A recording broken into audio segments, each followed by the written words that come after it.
Hello and welcome. Louise Marshall from RosterElf here.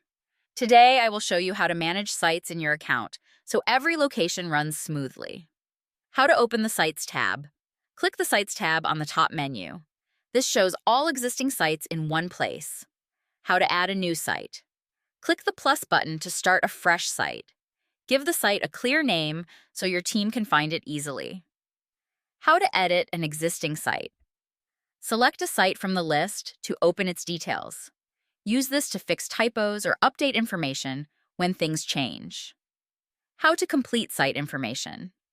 Fill in the Info tab with country, state, and time zone.